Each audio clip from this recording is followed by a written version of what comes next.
Hello everybody and welcome back to the JXRC stuff, and today I can actually start with an apology. So the first few videos that I did with the new phone, the first episode we had issues with the flickering lights. We replaced the lights and they're even better than they were before, more efficient because of LEDs, and more importantly for you, no flickering.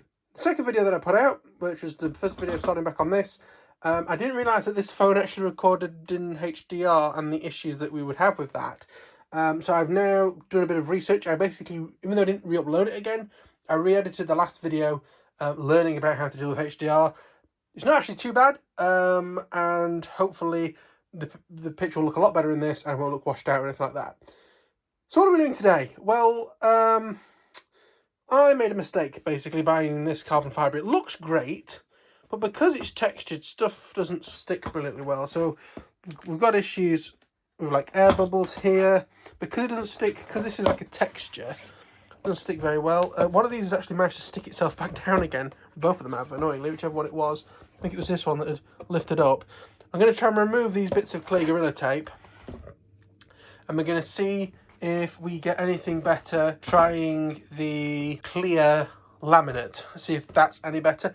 It might be a horrific mistake, in which case I might just do a stripe over these sections to cover it up. But either way, I can't have that as a leading edge. That's ridiculous. This stuff on the back seems all right. I'm not sure if I did it right. It's too cold or too warm or whatever, or if it's just too strange of a curve. But I'm going to try and get this plastic off or this tape off, and then we can have a look at trying to we'll get the heat gun out, the iron, the clear laminate, the heat mitt thing, and we'll see what we can do. Another thing I'm going to do today before I forget, actually I won't do it now because I might need to take it out, but I do at some point need to sort this so we don't have a disaster. But before we get on to disasters, a note from my sponsor. There isn't any, because yeah, I'm not big, but only in certain ways. Anyway, let's have a look at getting this removed and we'll see what we can do. Okay, so I've treated myself to a brand new blade in the scalpel. I do apologise for the fact that videos lately have been a bit one every 2 weeks, when they should really be one a week. That's what I aim for. Just time, really, especially because, cracky, it was well glued on top with no tolls. Editing these videos take a lot longer now because I am trying to not just, stick all the clips together and away it goes. I am trying to do some decent proper editing to it. I am using DaVinci Resolve. I'm also trying, even small things where it just takes a bit of time to process, which didn't take too long. The M1 chips is incredible for what it is, especially for a laptop. If you're wanting something relatively budget to do decent video editing on, if that's the main thing that you're looking for, either a MacBook Air or even cheaper, if you want something just for the workshop, a Mac Mini. I mean, you can get them for about 650 quid, and if that's, you're wanting to get something that's decent at editing, that, I'll be honest with you, is probably the best bang for the buck for video editing. Obviously, if you want to do other stuff, I mean, you probably have a laptop that will do, what I mean by other stuff. If you want to do games, you've probably got a computer for games. If you want to do stuff with the flight controllers and stuff, a lot of stuff does work well on a Mac. Or if you've got a crappy laptop that, that isn't very good at video editing, I'm sure that'll still be plenty enough to do the flight controller stuff, and you won't be upset if it gets dirty or muddy or anything in the field, if you take it with you to train stuff. Now see, this doesn't look too bad, but bits do sort of lift up like this. This is the whole reason why I had the clear stuff.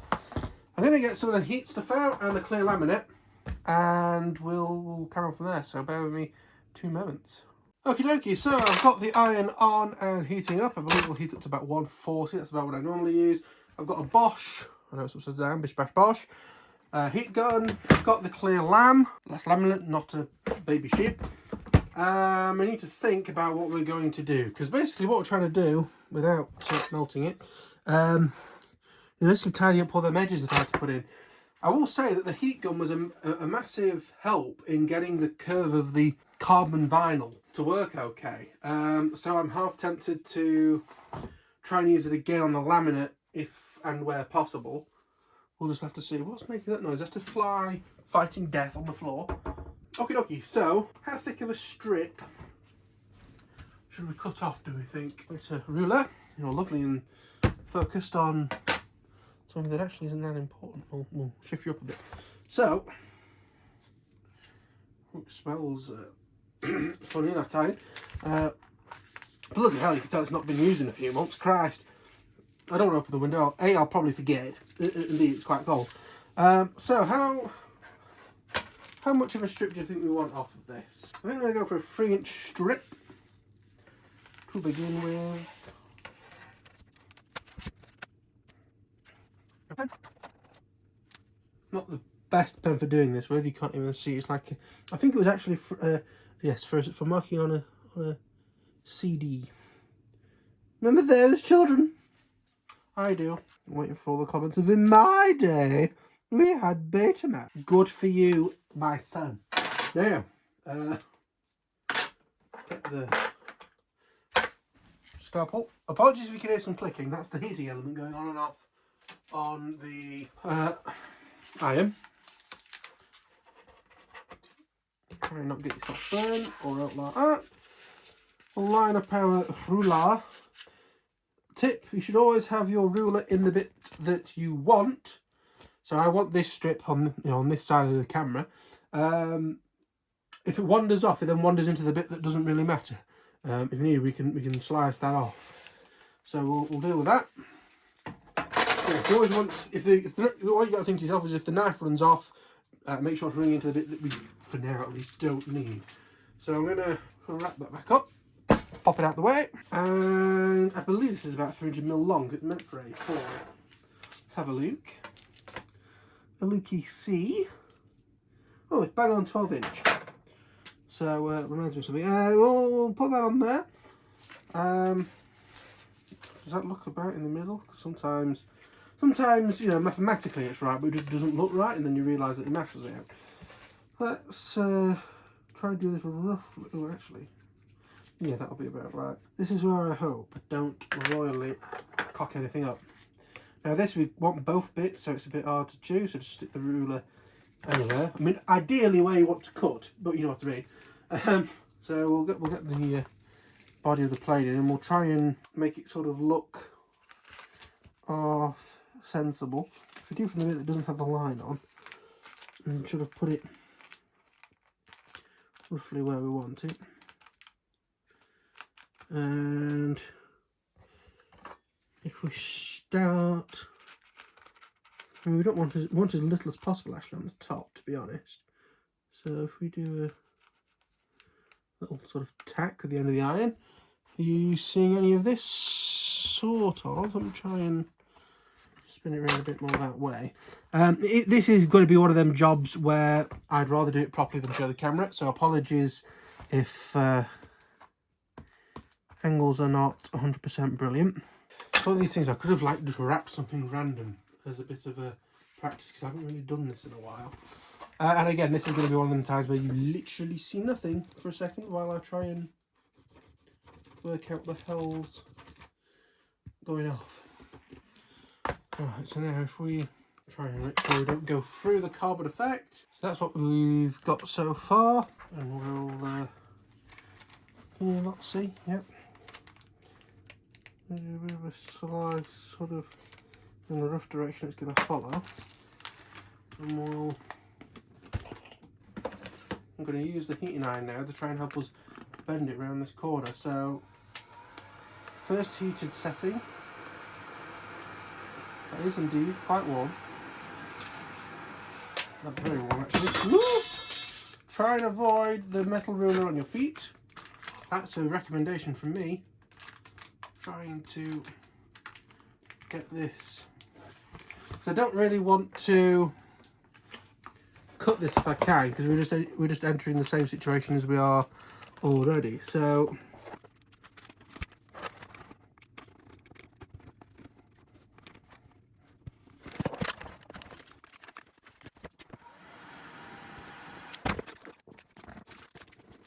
this is not working right. I think, you know, I would try. Oh yeah, that's good. That's quite easy. Walk it up. I'm going to have another go at that. Well, I think what I'm going to try and do is stick it on this edge first. and then we can deal with everything else afterwards. So, you can't really see what's happening. I am going to put that on that edge. I'm going to run the iron there to try and get a baseline in. I could really do with a couple of things just to help sand it up. So let me try and grab a couple of bench clamp type things. My dad made these back when he was a youngster in the 1700s. It doesn't matter, it's fine. When he was an apprentice for an engineering company.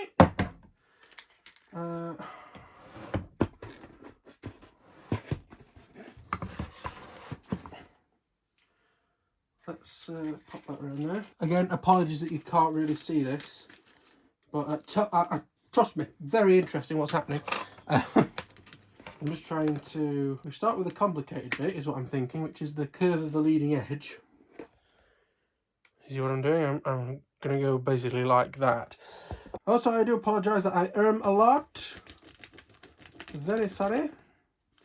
Some people say lag, which I do sometimes. But for me it is, and I'm very sorry. I do try and cut some of it out during editing. That's another one of the things that I sort of try and deal with. Because sometimes I listen to myself and I annoy myself. Because especially like today, I'm doing this after being at work. Quite a long shift at work. Of my own sort of choosing. It was loads of stuff to do, which is why it took a long. But where I work now, because they're not literally the spawn of Satan, I can decide sort of how long I'm there for, stuff like that. So, to show you, let me just pick up this ruler, I'm fed up with standing on it. Oh, one of them situations, there we are. But I say it's one of them situations where it's in the floor. What's quite good about having a tile floor, the grooves where the grout are between the tiles, always picks stuff up. So, this is the situation that we're in. So I somehow need to figure out how to bend stuff around there without making a right bollock of it. Bollock of it being a technical term. So I'm just going to attack it with the iron and see if that is good in any way, which it doesn't look like it is. As I say, luckily this is fairly forgiving so far for me. I might try applying a little bit of heat to that, but again, very close to the foam that I really don't want to melt. I'm almost thinking about going for a very different tactic.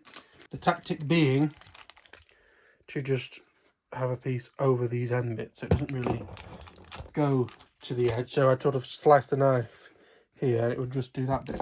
We'll give that a try. I'll try it with, yeah, that'll be enough. I'll try it with the off-cut of that last bit so we're not wasting too much, although I got for like, I think it was like 20 quid, if not less. An absolute load of this, because it says it's like 36 metres, but it's 36 metres of double-sided. You get two rolls, one for either side of the machine that this stuff would go in. Because I'm only using one, it's incalculable whatever 36 times 2 is, but you know what I mean. Annoyingly, it does have a bit of pen mark on it, and it's come out a bit more blue than black.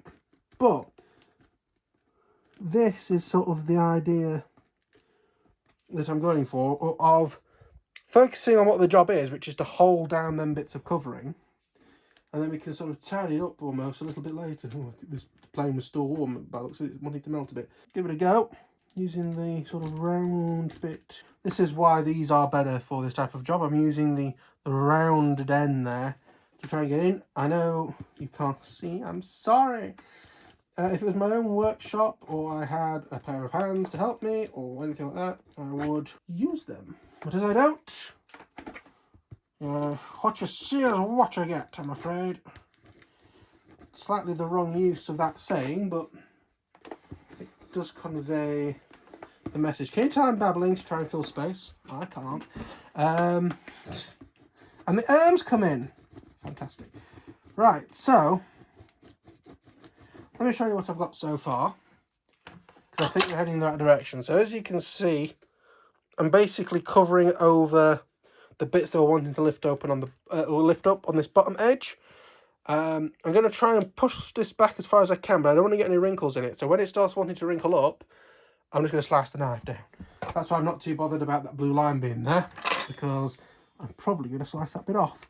So using the tip, we'll just get all the jokes out there now, shall we? There we are. I think I'm probably going to leave it there, because that's doing what I want it to do. And I think if I try and push more, I'm going to start ripping bits. So to show you, this is what we've got. And I'll probably go over it again once I've cut, but I'm just going to basically slice the knife down that section. basically being another version of sort of like or arms. Basically like I'm going to slice that off. Going to give it a sort of final final melt of the glue, as it were. And we've sort of done. Does it look 100% the best? No, but we are looking at it from the underneath. So that's the finished result, if I sort of zoom out a little bit. Just as again, it's keeping all them bits that we cut to do that turn nice and stuck down and stuck to each other and sort of looped a little bit onto the edge and a little bit down here. And if you look at it, whoa!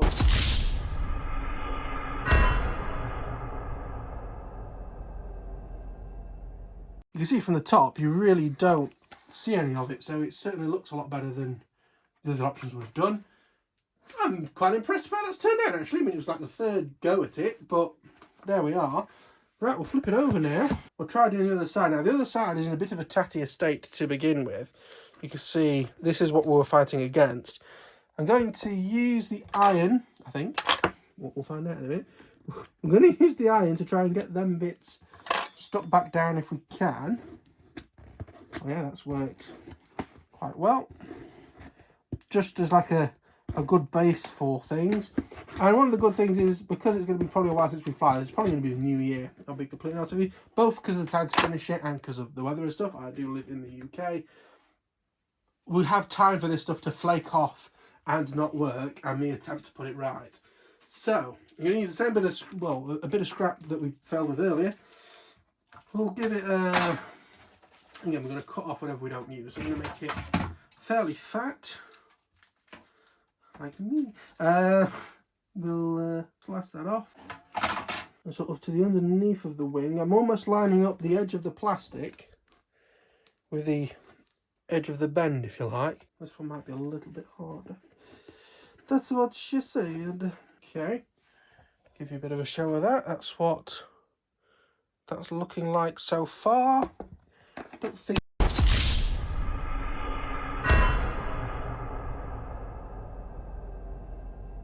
Keep throwing my new phone on thing. Can you tell that I've had problems with it? So I'm just doing as much as I can to get this smoothed out. To be fair, I think if I pushed it and put a load of heat into it, I could probably get this whole thing flat, but not really needed. I'll show you the finished ironing result. Again, there's a few creases in it, but best we can do. I'm going to get the knife, cut off this extra bit.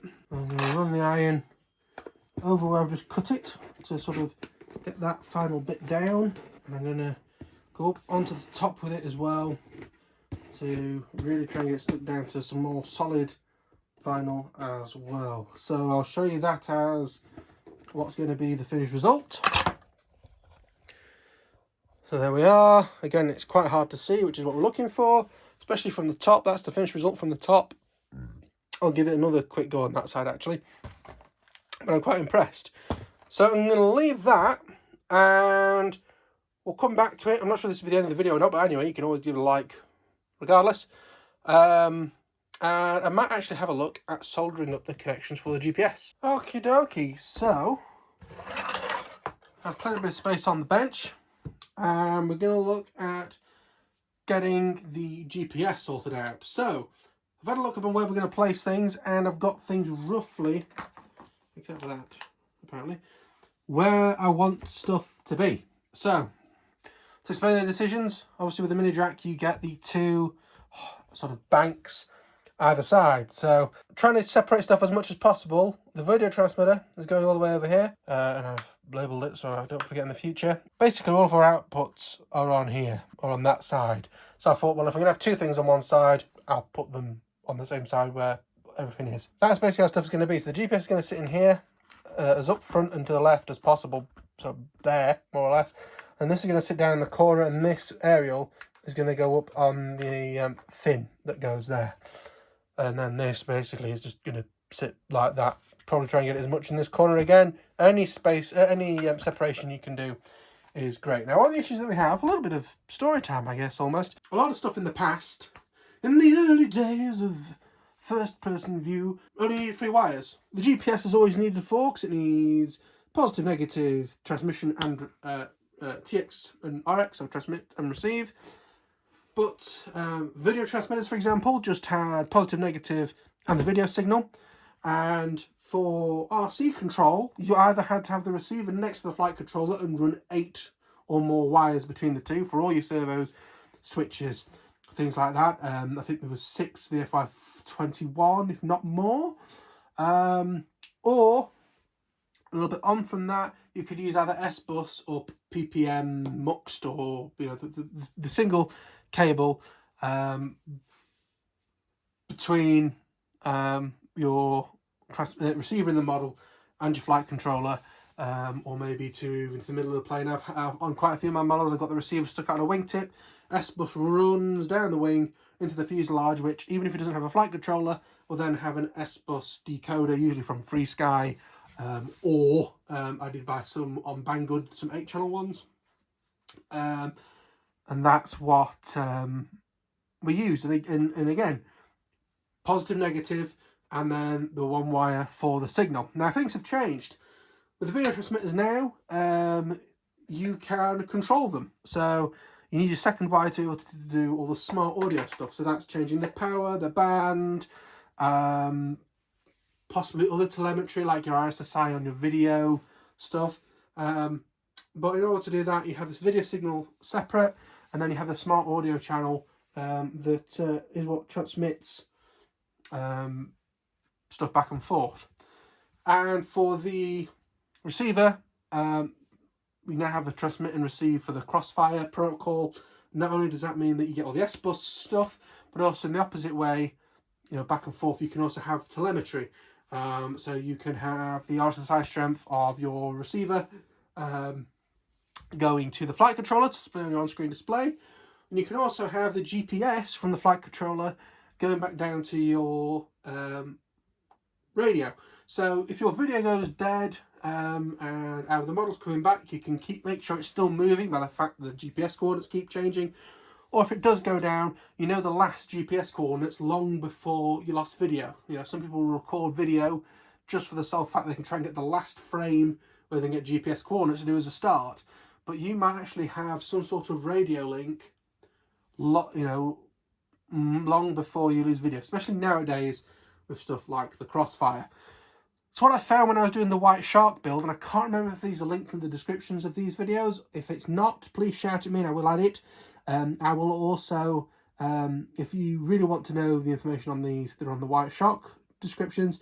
They're these things. I got it from some sort of Raspberry Pi shop. They come like this. You cut them in half, and then you've got 4-pin, basically, servo connectors. So a bit more of those in just a sec. As I say, these connectors we just cut in half. One of the annoying thing is, as you can possibly see, is the fact that they come in sort of this, or there is another third version. It's kind of random. They're called 4-piece Molex cable. Have a look. That's not the website I got it from, by the way. Adafruit. So yeah, usually what I have to do is I basically actually take all the wires out of these plugs. So I don't snip them off. I just like lift up the little tags and pull them out and try and make some sort of sense out of it. So probably on this one, for example, I'd have blue as negative, makes some sense, orange as red, yellow and green would then be signals depending on what it's for. If it was something like, so something that needs both transmit and receive, so the GPS and Crossfire, I would just, yellow and green, to be honest with you, would be a complete mixed match. I'd try and line them up, but if it's wrong, you can just swap the 2 pins. It doesn't blow anything up getting that bit wrong. Or if it was, for example, the video transmitter, I would have yellow as video, like it always used to be, and then green is sort of the auxiliary, the smart audio stuff. The one thing that I do struggle with, and maybe you guys have an idea on where to get it from, is some sort of 4-wire servo wire. What I'm probably going to do with these, GPS has got long enough wire on it, so I'm probably just going to use the wire that's on the GPS and just connect up to this connector. Video transmitter, what I'm probably going to do, because it's not a transmit and receive, it's a video and then an auxiliary channel, if you like. I'm probably going to use a normal servo cable for power and video, and then I've got some separate wires that I've pulled off of things, whether it be single bits of servo wire or whether it be aerial wire from something. I'll use that for the smart audio because that's not really that important. It basically gets used once and that's kind of it. It's just a nice to have for the future, or so that you can turn it off while you're on the ground and then turn it on when you're in, turn it on when you're ready to go, when you arm it, for example. As for our receiver, not too sure. Probably servo wire again. Maybe try and get some high-tech wire and borrow the yellow from it. But the problem is that then it's kind of a waste of red and black, because you don't want to get that confused. We'll see. But that's the basic idea.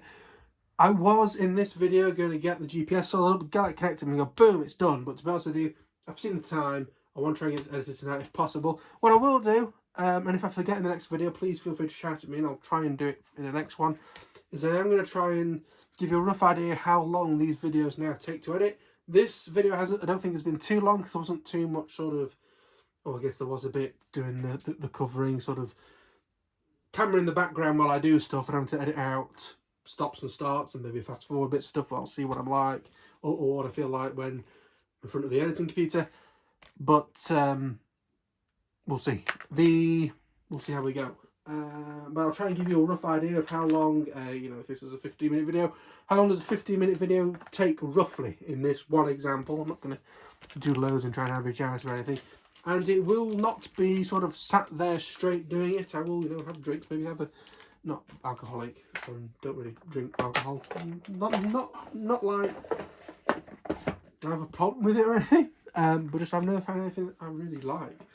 The only time I ever really have it is when my girlfriend mother's decided to do something strange again. When then it's vodka lemonade.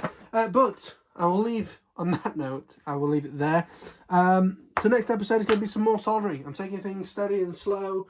I'm going to try and get things back to one a week. I've kind of, because I've got the house to myself, pressed on with videos on this channel. This is the first one. And videos on my other channel for the gaming stuff, to try and get ahead a bit, especially as we go into Christmas. I'm going to be more busy at Christmas, and also I do extra videos on the other channel during Christmas as like an advent calendar type thing. Honestly, I've just thought, why don't you do an advent calendar thing on this channel? I have no idea what I would do, so I won't. That's going to be it for this video. If you liked, please click the like button. Remember to subscribe if you're new. Comments, feedback, anything like that in the comment section down below, not the description. That's my section. But yeah, we'll leave it there. Hopefully the editing of this video goes alright. I've got to actually edit all the clips together to make it look sensible. Add any music if I decide to add any music. HDR, effects, do the audio leveling stuff, which is automatic but just takes time for it to crunch through. And that's on a relatively fast computer for doing this type of stuff. But yeah, we've done some sticking of stuff and some planning. So to be honest with you, when I was at work for 9 hours, which I know some people are on 12-hour shifts, 6 days a week, I feel for you. But yeah, I feel like I'm going to crash any minute, and not with a plane for once, because my receivers actually work. But I'll see you on the next one. Bye bye.